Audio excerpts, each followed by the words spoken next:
Welcome back to part 2 of the Active Autowerks Supercharger install DIY. We're going to be picking it back up with the relocation of the headlight module. To remove the module, there are 2 T20 screws underneath, and once you do that, you're going to be able to slide it out and set it aside. But before you do that, don't forget to disconnect the connectors, which I have already done. Now, you're just going to set it down there, and then you're going to see the bracket that is provided in the kit, and it's going to be mounted vertically next to this rivet right here.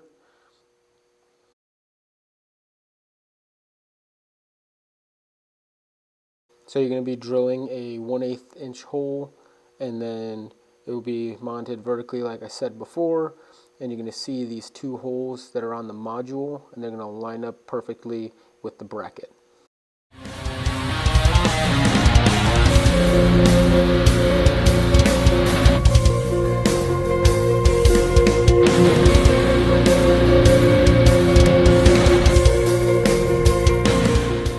So first we mounted the bracket.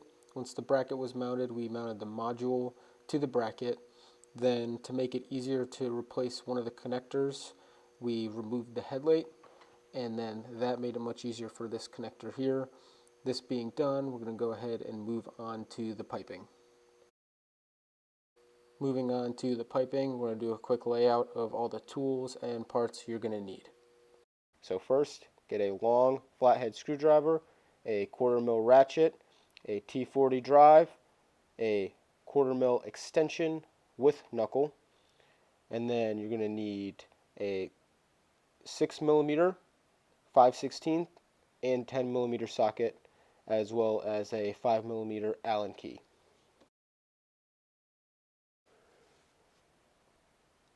Here is the original 90-degree coupler that Active Autowerks sent me, and it definitely was not going to work on my car for fitment purposes. In retrospect, I should have taken pictures. And then here is the one I purchased. It's a Mishimoto 90-degree. It's also 2.5 inch, but it's longer and it works way better. I recommend buying one just to have, and you can always send it back. The 3-inch 45-degree coupler connects to the intake and then to the top of the blow-off valve pipe. Going down it, it's going to be connected to that 2.5 inch that connects to the outlet on the blower. Moving forward, we have the blow-off valve itself with the 2 5mm bolts, nuts, and gasket.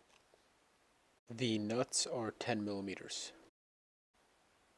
The idler hose, which will connect at the top to the idle control valve, and then the base of it will connect to the stem on the blow-off valve pipe. The snail pipe, you have this 3-inch coupler, which is going to connect right here on the snail pipe, and then it's also going to connect to the inlet side of the blower, and lastly the DISA valve. Prior to filming, I test fit everything to make sure it would work, but I came to the conclusion that it just wasn't.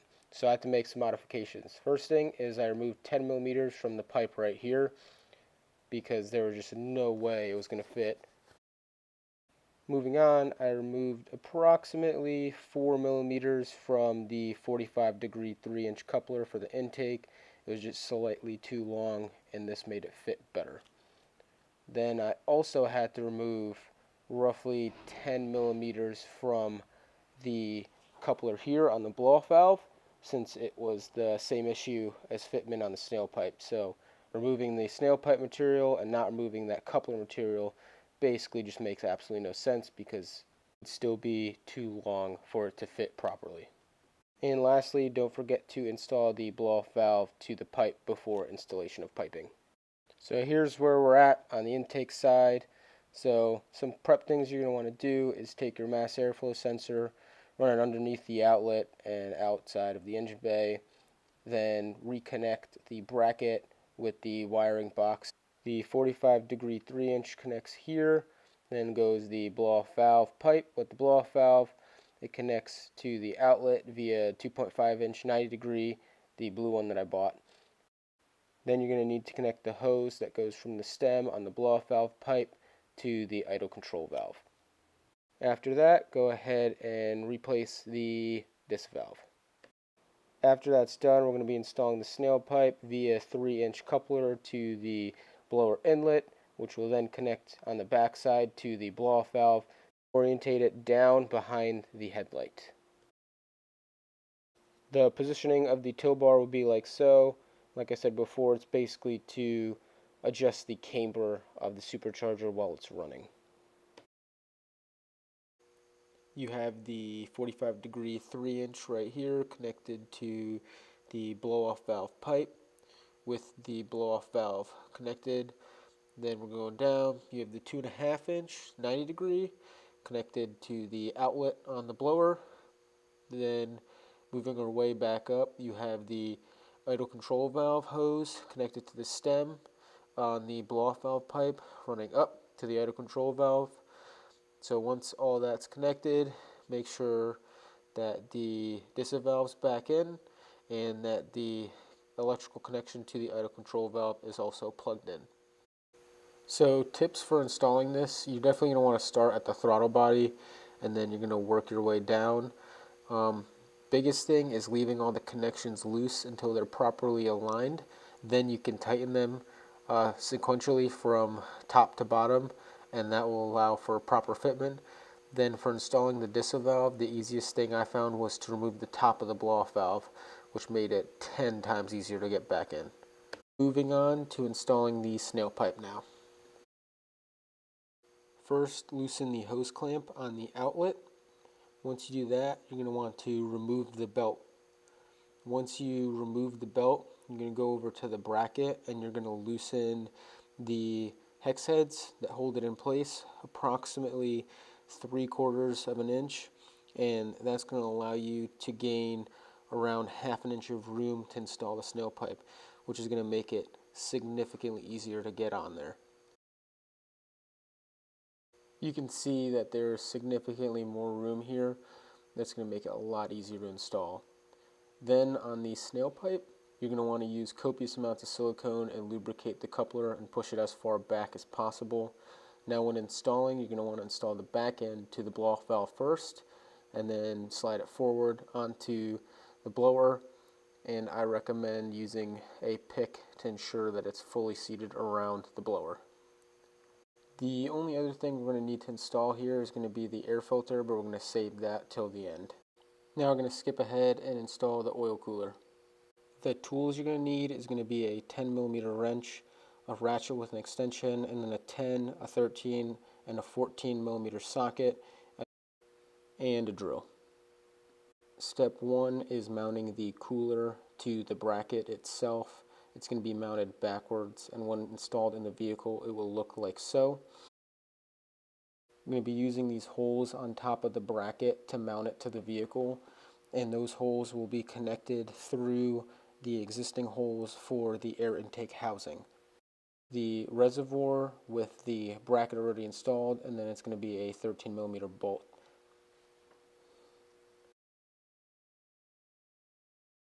This line will run from the bottom of the reservoir to the oil inlet, then this line will run from the outlet on the blower to the cooler. Finally, this line will run from the cooler back to the top of the reservoir. I used the smaller bit on the drill to expand the two holes right here to make it fit properly, because originally it wouldn't.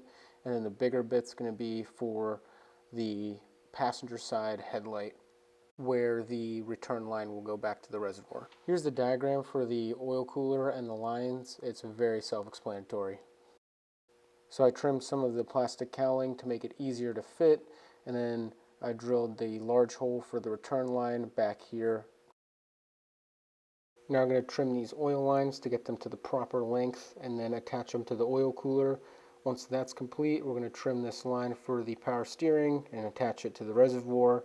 Once that's done, we're going to trim the line that runs from the CCV and get to the proper length to attach to the snail pipe. And then once all those lines are done, we're going to move on to the vacuum lines, get them all attached. And finally, we're going to need to prime up the blower. Prime it, we bought this pump from Harbor Freight. It was like $7, and it's going to do the trick. So all you're going to need to do is add some fluid to the reservoir, and then on the pump itself, what you're going to do is tape until you get to the proper diameter of the hole so that you can actually create a good seal. And then from there you're just going to start pumping until the fluid runs all the way to the inlet. You want to back off the banjo bolt a little bit so that you can actually hear and see the fluid start to come out.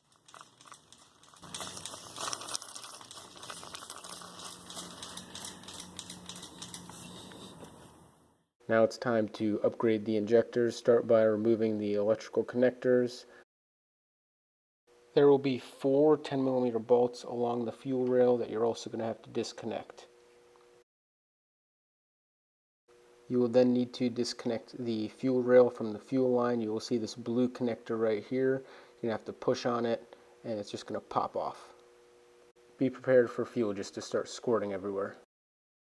Upgrading the injectors is going to be a very easy job. Here's a side-by-side comparison. You can clearly see these 750cc new injectors are way bigger. So first you're going to take this retaining clip off using a flathead or a pick. Once you do that, go ahead and pull it off, and then you're going to grab your new one, lube it up with a little bit of silicone on the gasket. It's going to make it fit much easier. Once you place it back on the fuel rail, go ahead and put back that retaining clip.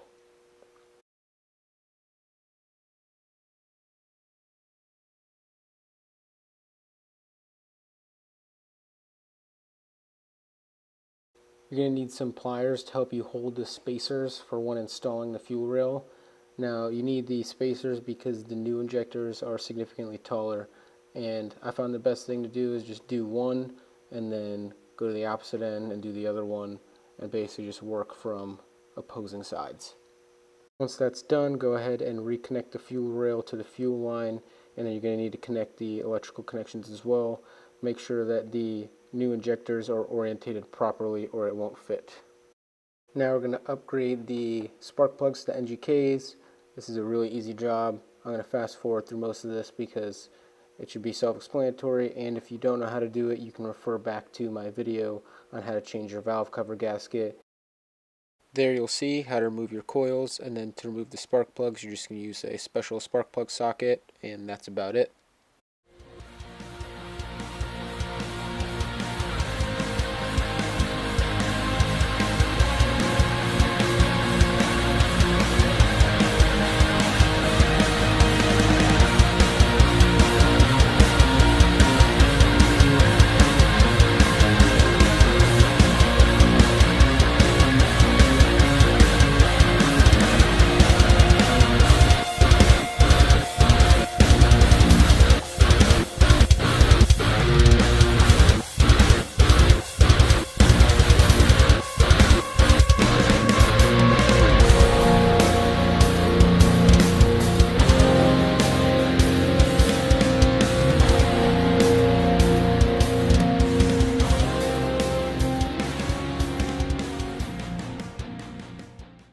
With the supercharger primed and the reservoir filled up, we attached the air filter with a mass airflow sensor, and the easiest way to do that is to slide it up from underneath the vehicle.